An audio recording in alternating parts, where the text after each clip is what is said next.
Hello বন্ধুরা, আপনারা যদি চান বাড়িতে থাকা মাত্র 1 কাপ ময়দা দিয়ে এত সুস্বাদু একটি স্ন্যাক্সের রেসিপি তৈরি করতে, তাহলে কিন্তু আপনারা ঠিক ভিডিওতেই ক্লিক করেছেন। ভিডিওটা কিন্তু একদম স্কিপ করে যাবেন না। আপনারা কিন্তু এই স্ন্যাক্সটা বাচ্চাদের টিফিনেতে বা নিজেদের অফিসের লাঞ্চে বা এই বৃষ্টির সময় সন্ধ্যাতেও কিন্তু আপনারা তৈরি করে খেতে পারেন। এতটাই মুচমুচে এবং সুস্বাদু হয়, একটা মুখে দিলে কিন্তু 10টা খেতে ইচ্ছা করবে, এতটাই সুস্বাদু হয় কিন্তু এই স্ন্যাক্সগুলি। ভিডিওটা দেখতে থাকুন, একটুও স্কিপ করবেন না এবং ভিডিওটা ভালো লাগলে অবশ্যই লাইক দিয়ে ভিডিওটা দেখতে শুরু করবেন এবং হাইপ করতে ভুলবেন না। এতে কিন্তু আমার চ্যানেলের অনেক সাহায্য হয়। তো আর বেশিটা কথা বলে চলুন ভিডিওটা শুরু করা যাক। এখানে এটা অপশনাল, আপনারা চাইলে দিতে পারেন, নাও দিতে পারেন।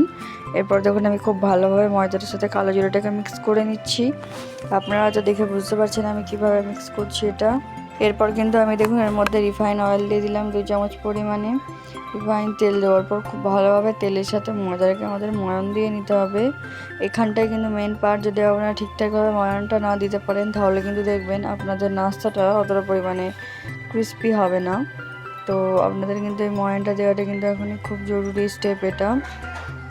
দেখুন ময়ানটা কিন্তু দেওয়া হয়ে গেছে। এরকম হাতে দেখুন যখন ময়দাটা জমাট বেঁধে যাবে তখন কিন্তু আপনারা বুঝতে পারবেন যে আপনাদের ময়ান দেওয়াটা ঠিকঠাক হয়েছে বলে। এরপর আমি এর মধ্যে অল্প অল্প করে জল দিয়ে জিনিসটাকে মেখে নেব।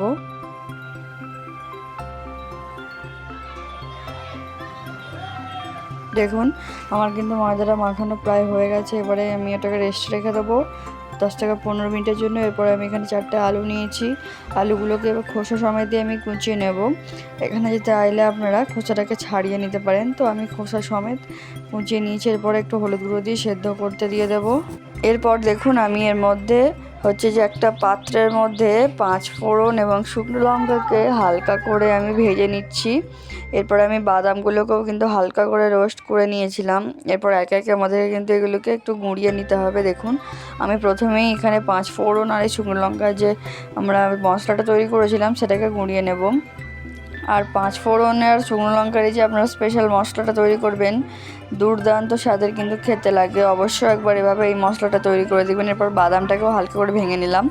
এরপর দেখুন আমি তেল দিয়ে দিলাম। তেলেতে আমি এখানে জিরে, একটা কাঠ এবং এলাচের আমি ফোড়ন দিয়ে দিলাম। এখানে আপনারা ছোটও দেবেন, কাঠটা একটু ভেঙে নেবেন। এরপর দেখুন আমি এর মধ্যে পেঁয়াজ দিয়ে দিলাম। পেঁয়াজ দিয়ে খুব ভালোভাবে পেঁয়াজটাকে আমাদেরকে লাল করতে হবে, যতক্ষণে পেঁয়াজটা ভালোভাবে লাল হয়ে যাচ্ছে। আর আপনারা চাইলে এখানে যদি হাতে একটু কম সময় থাকে মিডিয়াম ফ্লেমেতেও আপনারা এটাকে লাল লাল করে নিতে পারেন। দেখুন আমি কিন্তু পেঁয়াজটাকে লাল লাল করে নিচ্ছি। এই অবস্থায় কিন্তু আমি এর মধ্যে 1 চামচ পরিমাণে আদা রসুনের পেস্ট দিয়ে দিলাম। এরপর আমি এর মধ্যে একটু হলুদ গুঁড়ো দিয়ে দিলাম যাতে আদা রসুনটা একটু কম ছিটকায়, তার জন্য। এরপর দেখুন আবারও খুব ভালোভাবে আমরা আদা রসুনের সাথে কষিয়ে নেব। এবার এই পর্যায়ে আমি এখানে বাদামের যে হালকা করে আমরা বাদামটাকে ক্রাশ করে রেখেছিলাম দিয়ে দিলাম। এই পর্যায়ে কিন্তু বাদামটাকে চাইলে আপনারা আরেকটু ভাঙা ভাঙা করে নিতে পারেন, সেসবে কিন্তু আপনাদের ইচ্ছে সেটা পুরোই। দেখুন এবারে কিন্তু আমি আলু যে সেদ্ধ আলুটা করে রেখেছিলাম আলুটা এবারে দিয়ে দিলাম এর মধ্যে। আলুটা দিয়ে খুব ভালোভাবে আলুটাকে নেড়ে নেব উপর নিচে করে। দেখুন আলুটা হয়তো এখন একটু সাদা সাদা লাগছে, তো আমরা এখানে হলুদ গুঁড়োটা দিয়েছি, এটা কিন্তু আলুটার মধ্যে অনেক ভালো একটা রং অ্যাড করে দেবে। তো দেখুন এবারে কিন্তু হয়ে গেছে। আমি এবারে এর মধ্যে আমাদের যে স্পেশাল মশলাটা রেডি করে রেখেছিলাম সেই স্পেশাল মশলাটা কিন্তু আমি দিয়ে দিলাম।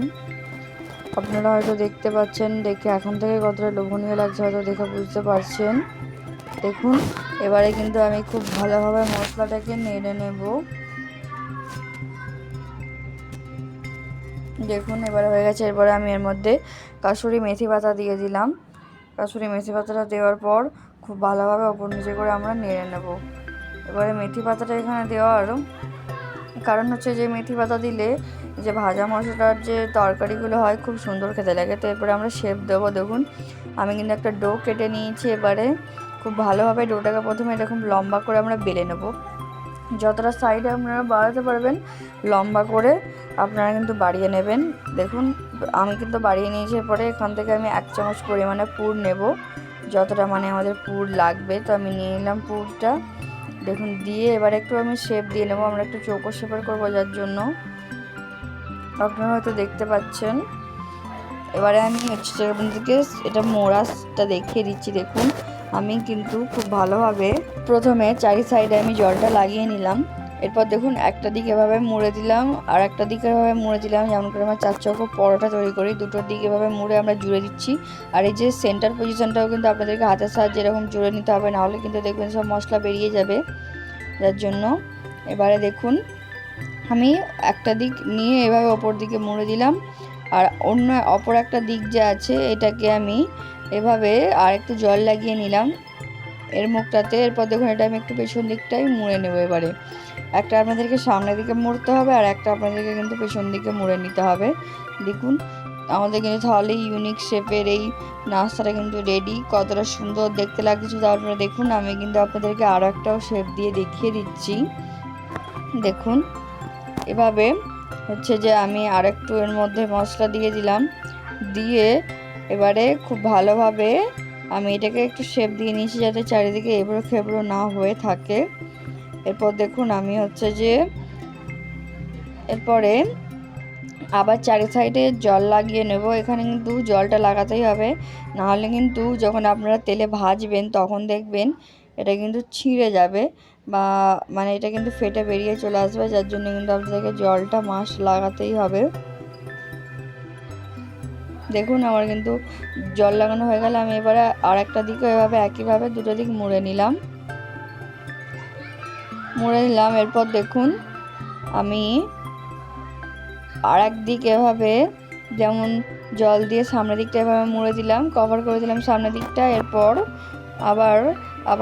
আবার ঘুরিয়ে নিলাম, উল্টো দিকে ঘুরিয়ে নিলাম, দিয়ে পেছন দিকটাতেও একটু পরিমাণে জল দিয়ে হালকা করে, বেশি জল লাগাবেন না তাহলে কিন্তু দেখবেন ময়দাটা আপনাদের হাতেই চিপকে যাবে। তারপরে আমি আবার উল্টো দিক থেকে মুড়ে দিলাম, তাহলে কিন্তু আমাদের এই ইউনিক শেপটা কিন্তু রেডি হয়ে যাবে। আর এটা শেপ দেওয়াটা কিন্তু এমন কোনোই ঝামেলার নয়, আপনারা কিন্তু খুব তাড়াতাড়ি শেপটা দিয়ে নিতে পারবেন। আর যদি এখনও না বুঝতে পেরে থাকেন আরেকবার রিওয়াইন্ড করে কিন্তু ভিডিওটা দেখে বুঝে নিতে পারেন। আমি আপনাদের সুবিধার্থে কিন্তু অনেকগুলোই দেখিয়ে দিচ্ছি আপনারা কিভাবে শেপ করবেন। দেখুন আমি কিন্তু আর একইভাবে সবগুলো মুড়ছি। আর এটা আমরা যেমন বাড়িতে 4 চৌকো পরোটা তৈরি করি সেরকমই অনেকটা প্রসেসটা, জাস্ট এটা উল্টো দিকটা মুড়ে দিতে হবে তাহলেই কিন্তু হয়ে যাবে। দেখুন কিন্তু হয়ে গেল। এবারে আমি আবার একইভাবে মুড়ে দিচ্ছি। এবারে দেখুন আমাদের কিন্তু তেলে দেওয়ার পালা। এবারে আমি হচ্ছে যে তেলে দিয়ে দিচ্ছি।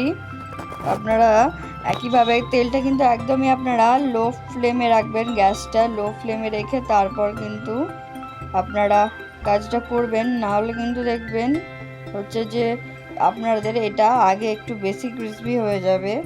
যার জন্য তাই বলছি তেলটা আপনারা একদম লো ফ্লেমে দিয়ে এটাকে হালকা হালকা করে আপনারা গোল্ডেন ব্রাউন করবেন। দেখুন একটা তৈরি হতে কিন্তু আপনাদের 2 থেকে 3 মিনিট সময় লাগবে, তার মধ্যে কিন্তু প্রত্যেকটা নাস্তা কিন্তু তৈরি হয়ে যাবে। দেখুন আমার কিন্তু প্রায় সব নাস্তাগুলো তৈরি হয়ে গেছে।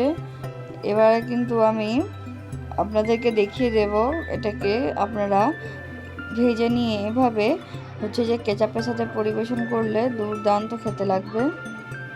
দেখুন আমার কিন্তু সব নাস্তাগুলো রেডি হয়ে গেছে। আপনাদেরকে আমি এবার ক্লোজ থেকে দেখিয়ে দিচ্ছি কতটা পরিমাণে দুর্দান্ত খেতে লাগছে এবং সুস্বাদু হয়েছে। কেচাপের সাথে খেতে কিন্তু দুর্দান্ত লাগবে আর ইফতারিতে কিন্তু একদম জমে যাবে যদি আপনারা এটা একবার তৈরি করে খান। একটা খেলেই কিন্তু পেট ভরে যাবে। তো ভিডিওটা দেখার জন্য ধন্যবাদ।